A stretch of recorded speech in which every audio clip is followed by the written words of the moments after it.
मेरी तरफ से सभी को राम राम, सत श्री अकाल, सलाम अलैकुम। मैं जनक फौजी जंतर मंतर पर मौजूदा हूँ और जहाँ पर जो है पूर्व सैनिकों का धरना लगा हुआ है और जहाँ पर जो भी जवान बैठे हुए हैं, गोपाला कृष्ण जी, आइए उनसे बातचीत करते हैं। गोपाला कृष्ण सर, राम राम। सर नमस्ते। सर नमस्ते। सर आप बताइए जनता को कि क्योंकि जो 2-3 पे कमीशन हुए हैं, जैसे सुनने में आया है कि पहले 73 में पे कमीशन में एक आंदोलन चला था, उस आंदोलन में भी अफसरों ने फ़ायदा लिया। उसके बाद जो है वो 2014 वाला जो है वन रैंक वाला, उसमें भी अफसरों ने फ़ायदा लिया और अभी तीसरा चल रहा है, तो इसमें भी मुझे लगता है उन्होंने NFU मांग लिया है। तो मुझे लगता है कि वही फ़ायदा ले जाएंगे क्योंकि हमारे काफ़ी आदमी उनका साथ दे रहे हैं अफसरों का। तो आप इसके बारे में थोड़ा जनता को विस्तार से बताइए। सर सबसे पहले आपका दर्शकों को मेरा धन्यवाद और मैं आपका चैनल के जरिए ये याद दिलाना चाह रहा हूँ 3 मार्च 2024 हमारा ऐतिहासिक दिन है, जिस जवान का ऐतिहासिक दिन है।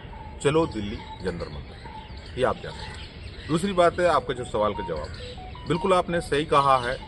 जो जब सेना में जो 3rd पे कमीशन से लेकर हमारे साथ में धोखा है, जो 3rd पे कमीशन के टाइम पर जो एक हमारा कम उम्र में जो फौज से रिटायरमेंट होने का एक काम होता है, जो एक नियम होता है, जो कि सेना को युवा चाहिए, लड़ने के लिए युवा चाहिए, हथियार उठाने के लिए युवा चाहिए। और हमारा देश में पहाड़ इलाका में या बर्फीली इलाका में जो नेगेटिव क्लाइमेट में काम करना पड़ता है, ये सब जवान से ही हो सकता है।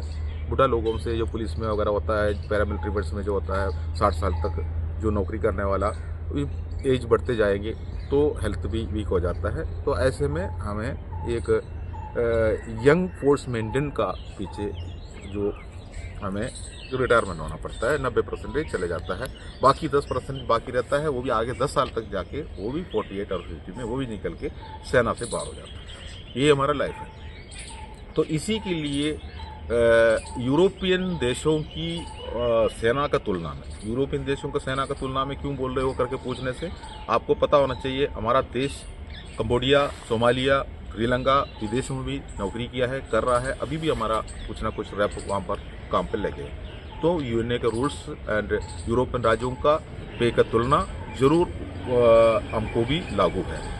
तो उस इसी हिसाब से जो कम उम्र में आता है वो 73% पेंशन लेकर आते थे। यानी हमारा 3rd पे कमीशन का टाइम की बात बता रहा हूँ, मतलब 2nd पे कमीशन वगैरह का टाइम पर जो भी हमारा पूर्व सैनिक जो निकल के आए थे, वो उसको आखिरी वेतन जो 100 रुपये होने से, वो 100 रुपये का मतलब बेसिक 100 रुपये है, मान लो मैं उदाहरण के लिए बता रहा हूँ, 100 से 73 रुपीज़ उनको पेंशन के तौर पर देंगे, मतलब उनको बाहर कर देंगे। तो 73 रुपीज़ एंड DA उनको दिएंगे। पहले हमको अपना सेना में 100 रुपये एंड DA मिल रहा था, यही फ़र्क है। बाहर आने के बाद दूसरा नौकरी भी उस टाइम पर थोड़ा कुछ मिल भी जाता था, जो RMS पुलिस पोस्ट ऑफिस वगैरह में और स्टेट फोर्सों में और फॉरेस्ट में और जेल में, इसी जगह पर फायर फोर्स वगैरह है, जो बेल्ट फोर्सों के अंदर परसेंटेज भी दिया गया था कई हर स्टेट के अंदर, तो उसका पुनर्वास भी होते थे।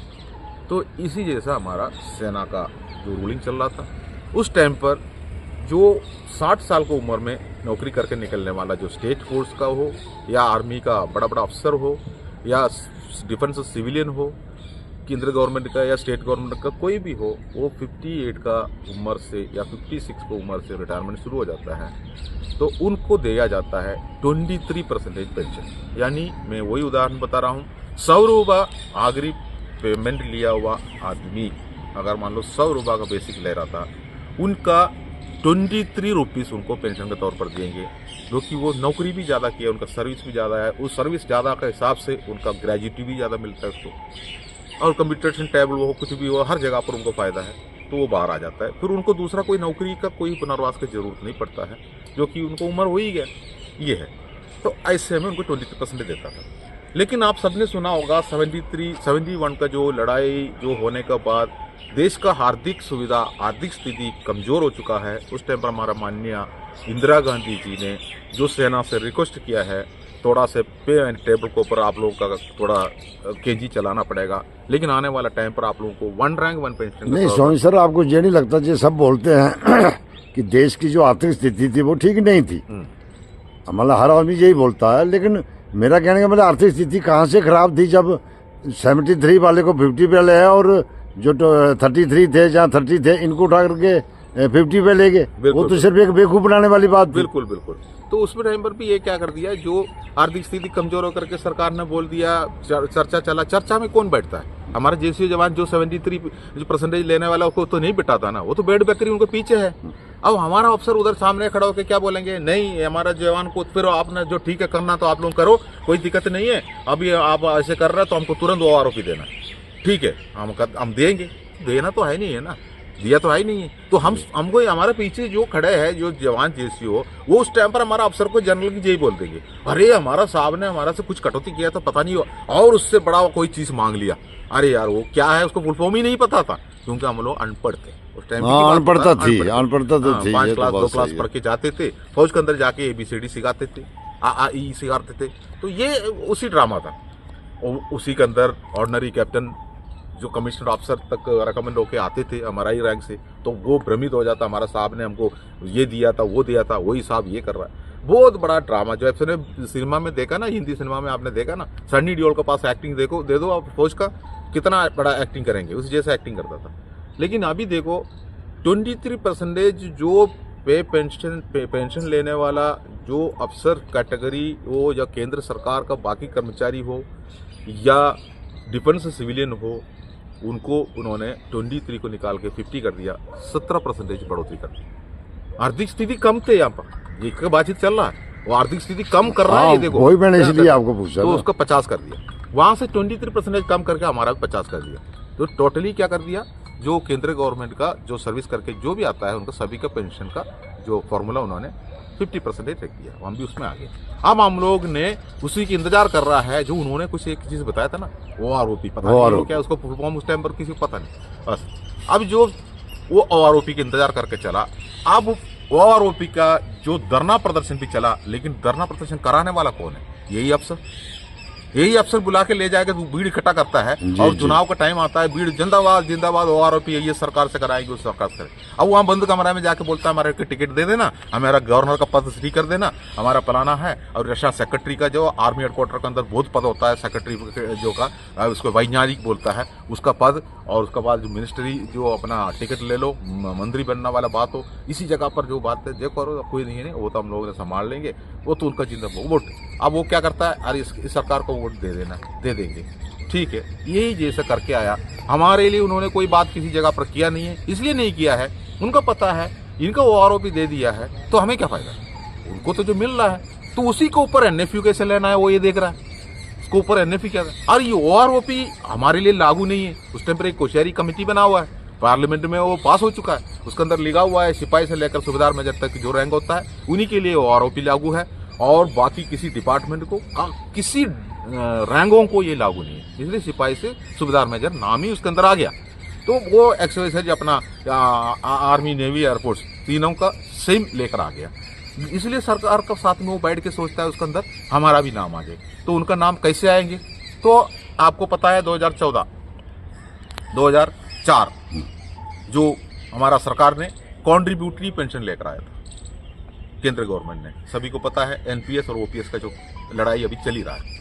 न्यू पेंशन स्कीम वाला 2004 का पहले वाला ओल्ड पेंशन स्कीम में है, OPS में सरकार उनको पेंशन दे रहा है, और उसका बाद वाला के लिए NPS है, न्यू पेंशन स्कीम है, उनका तनख्वाह से 20% कटता है, उनका तनख्वाह का बेसिक से 20% कटता है, उसमें से एक फंड बनता है, उस फंड से उनको पेंशन दिया जाता है। तो जमीन आसमान का फर्क वहां भी आ गया, उसका भी आंदोलन हमने यहाँ पर देखा है, बहुत बड़ा स्ट्रेंथ उसका आंदोलन चल रहा है, चला था। तो ये भी हुआ था, जैसे ये कंट्रीब्यूशन पेंशन आ गया तो पैरामिलिट्री फोर्स वगैरह चला गया उसमें। आपको पता है वो आरोपी का जो बात 2006 में जो उठा था, 2006 में पे कमीशन उठा था, उस टाइम पर पार्लियामेंट के अंदर बोला वो आरोपी अगर आर्मी के अफसरों को देता है तो रेलवे को भी चाहिए, रेलवे का उनको भी चाहिए जो 60 साल में आ रहा ना, और जो अपना पैरामिलिट्री फोर्स को भी चाहिए। तब हमारे अफसरों ने भांग भांग करके बोला उनके लिए लागू नहीं है, वो 60 साल की उम्र में आता, ठीक है। टीवी के ऊपर टीवी के ऊपर भी आपने देखा, जनरल बख्शी साहब का जो वॉइस आपने देखा होगा, जनरल सतबीर सिंह साहब को देखा होगा, ये सब आपने देखा। लेकिन अब जो आरोपी, जैसे मान लो अब मोदी सरकार ने देने का वादा किया, ओरिजिनल आरोपी देंगे करके बोला, वो वफादार बन जाएंगे। आपको पता है रिवाड़ी रैली में करीब 5 लाख पूर्व सैनिकों को इकट्ठा किया था, वो स्टेज के अंदर पूरा जनरल कर्नल बैठे थे, बस वो जनरल कर्नल को उन्होंने देखा, उन्होंने उस जगह पर आपको वो वाला वीडियो आप दोबारा देखेगा तो आपको पता चलेंगे।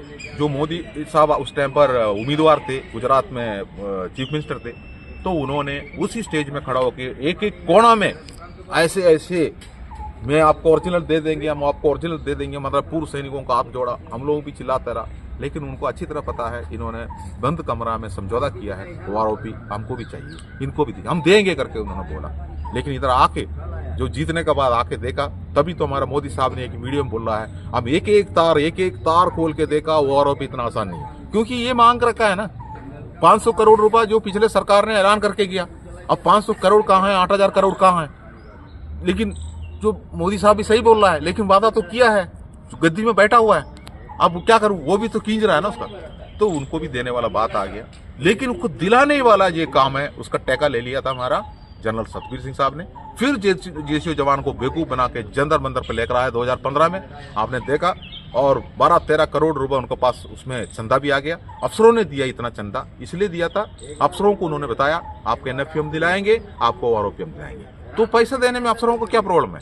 अब हम लोग उधर से जगह पर हमको एक और आरोपी के जांच लगा दिया।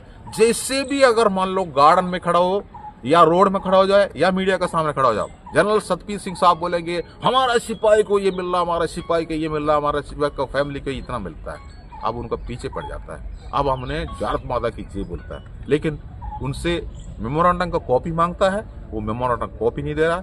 अब जहाँ भी हमारा सबका सैनिक संघर्ष कमेटी भी उनके साथ में वही मंच पे थे, तो इन्होंने आरटीआई लगा के जो कॉपियां निकाला, तो उसके अंदर एनएफपी को मांग, ओआरओपी का मांग सब देख लिया, दूसरा मंच बन गया। तो आपको पता है जेसीओ जवान का मंच अगर दूसरा बनने से इतना आसानी से कैसे होंगे? लेकिन सबका सैनिक संघर्ष समिति ने पहले बार इंडिया के अंदर अफसरों को चुनौती दे दी, उनको अरेस्ट किया, और उसको टाइम पर उनको जो रक्षा मंत्री से मिलने वाला बात है, तो रक्षा मंत्री है ही नहीं है। जो इंडिया में पहले बार 75 साल से रक्षा मंत्री का कुर्सी खाली रहा, जो कि पूर्व सैनिकों से डर के जेसीओ जवान वहां पर मिलने आ रहा है, इसलिए रक्षा मंत्री का कुर्सी पे रक्षा मंत्री नहीं मिलेंगे। जो वहां पर पार्ट टाइम रक्षा मंत्री को लगा दिया वही थे हमारा अरुण जेटली साहब, उन्होंने फाइनेंस भी देख रहे थे, आपको सबको पता है। उसके बाद ओआरओपी वन आउट करते टाइम पर पारीगर साहब को वहां से लेकर आया, उसके बाद वो उन्होंने एक करके दोबारा वो गोवा का मुख्यमंत्री बनने के लिए चला गया।